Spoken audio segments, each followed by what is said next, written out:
ஒவ்வொரு முறையும் நீங்கள் உங்களுடைய வண்டிக்கு கல்நெய், அதாவது ஆங்கிலத்தில் பெட்ரோல், அல்லது பாகுநெய், அல்லது ஆங்கிலத்தில் டீசல் போன்றவற்றை போடும்பொழுது உங்களுடைய பணம் நீங்கள் செலுத்தும்போது அதில் வந்து கூடுதல் கட்டணம் மற்றும் இந்த உபரி வரி இவையெல்லாம் சேர்ந்து தான் கட்டி கொண்டிருக்கின்றீர்கள். ஆங்கிலத்தில் வந்து உபரி வரியை செஸ் அப்படிங்கிறாங்க, கூடுதல் கட்டணத்தை சர்சார்ஜ் அப்படிங்கிறாங்க.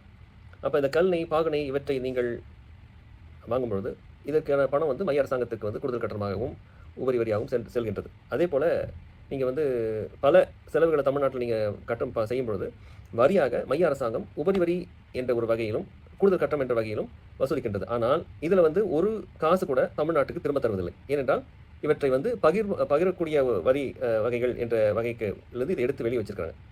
தமிழ்நாட்டுக்கு இதில் வந்து கிட்டத்தட்ட 60,000 கோடி ரூபா ஒவ்வொரு ஆண்டும் நம்ம போன ஆண்டு கொடுத்தோம், அது நமக்கு திரும்ப வரதில்லை. இப்படியாக தமிழகத்திற்கு எதிராக மைய அரசாங்கம் தொடர்ந்து வேலை செய்து கொண்டிருக்கின்றது. இது கண்டிப்பாக சரி செய்ய வேண்டும் என்பது நம்முடைய வேண்டுகோள்.